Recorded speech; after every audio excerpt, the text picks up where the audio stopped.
Excelente dia, já estamos começando nossa live, né? Que turma linda, que turma abençoada, líder Titânio. E olha, vem muita coisa boa aí sobre o líder Titânio, sobre esse movimento Titânio que está realmente fazendo a liderança, né? Despertar, reavivar, a liderança entender o quanto que ela é importante. E hoje nós vamos para a nossa palavra, nossa live, glorificando o Senhor nessa semana, glorificando o Senhor nesse dia, porque sem Ele nós somos nada. E nós vamos para a leitura de Juízes 3, que diz: Deus sempre, Ele tem um meio de nos libertar, né? A gente precisa clamar ao Senhor por aquilo que Ele é capaz de libertar. E essa parte do capítulo de Juízes 3 traz os primeiros juízes, né? Que foi colocado pelo Senhor. E Otoniel, ele é o juiz que traz da coragem e fidelidade. Eude é juiz da estratégia e da ousadia. E Sangar, que é o juiz do improvável, usado de maneira extraordinária. Então, Otoniel é o juiz da coragem e fidelidade.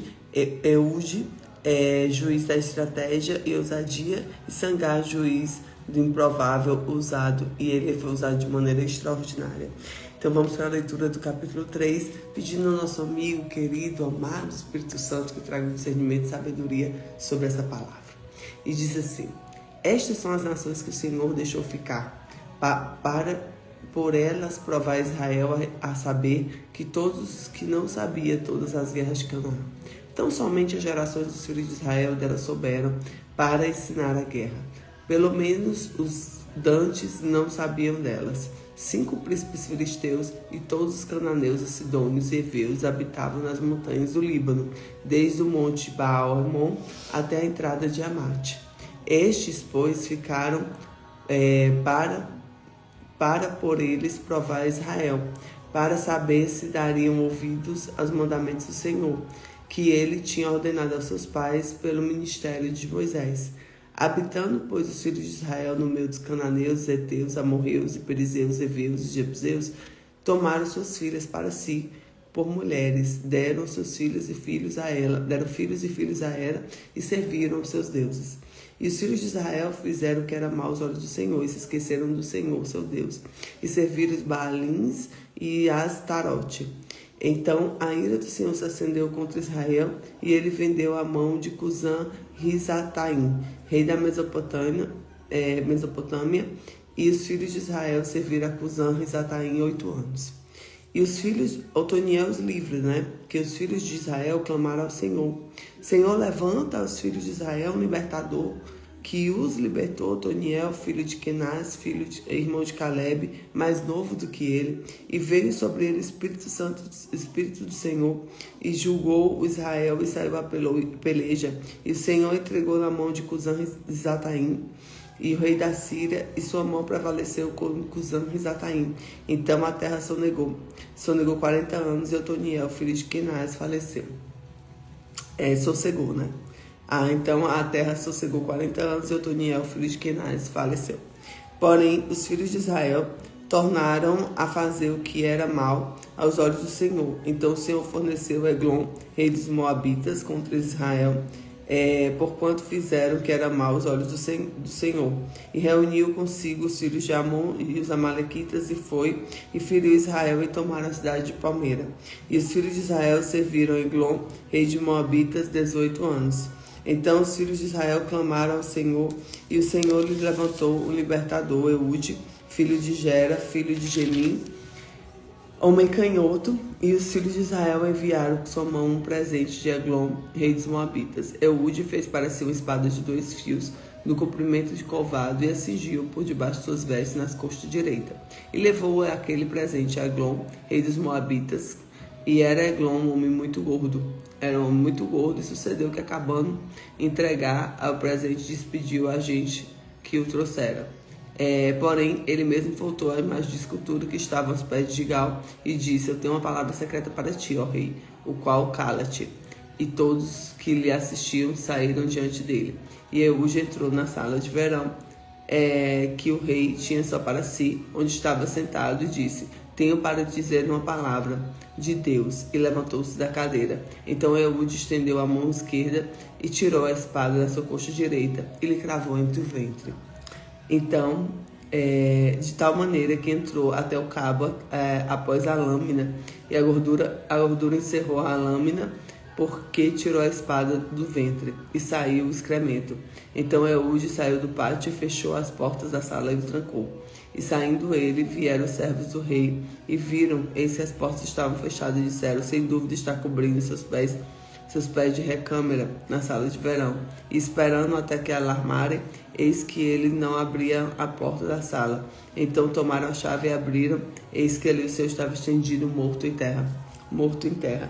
E Eude escapou, enquanto eles demoravam, porque ele passou pelas imagens e esculturas, escapou de Seirá. E sucedeu que, chegando ele, tocou a trombeta nas montanhas de Efraim. Os filhos de Israel desceram, e com ele a montanha e adiante deles. E disseram-lhe: siga-me, porque o Senhor vos tem entregue vossos inimigos moabitas nas vossas mãos. E desceram após ele, e tomaram os vales do Jordão contra Moabe, e ninguém deixaram passar. E naquele tempo feriram os moabitas uns 10.000 homens, todos corpulentos e todos homens valorosos, e não escapou nenhum. Assim foi subjugado Moabe naquele dia, debaixo da terra de Israel, e a terra sossegou 80 anos. E depois dele foi Sangar, filho de Anate, que feriu 600 homens, os filisteus, com agulhada de bois, e também libertou Israel. Glória a Deus. Então ele vem falando aqui dos juízes, né? Eles vêm entrando e cada juiz ele vem com um papel, né? Mas todos eles eram papéis de trazer a libertação do povo, né? Então, primeira coisa que a gente tem que trazer como essa palavra, a aplicabilidade dela. Deus, ele deixou um inimigo testar Israel. Às vezes vem testes das nossas vidas, às vezes vem situações para testar o nosso coração, se a gente realmente está firme em Deus. Eu falo muito que a idolatria desse mundo é a idolatria do status, do dinheiro, do poder, a idolatria que traz pra gente uma situação, né, de tipo, a gente tirar do nosso altar aquilo que Deus é, né? E jamais devemos fazer isso, colocar ninguém, nem nada no altar, que é um altar de Deus, né? Então, ele treina a nossa fé, os nossos dons, eles crescem no confronto, o nosso caráter, ele é amadurecido na persistência. Então, nós temos um caráter que ele é forjado dia após dia, onde Deus, ele vai trazendo situações para que a gente, né, realmente esteja comprometido com aquilo que Deus é, né? Em segundo ponto, o povo se mistura e perde sua identidade. Eles fazem aliança errada, eles casam com mulheres que não eram mulheres do povo e começam a dar filhos e filhas para ela. O que acontece? Vai ter um jugo desigual, vai ter uma aliança errada, vai ter momentos daquele povo que eles vão estar tão misturados que eles perdem a essência. Você sabe a aliança que você faz que não acrescenta, que não faz você prosperar, porque aquela aliança, ela trava você. Ela não vai fazer você crescer, ela não vai fazer você expandir, ela vai fazer você atrofiar, né? Então, cuidado com as alianças que vocês fazem, né? A aliança errada enfraquece os princípios, tiram a nossa identidade de Deus.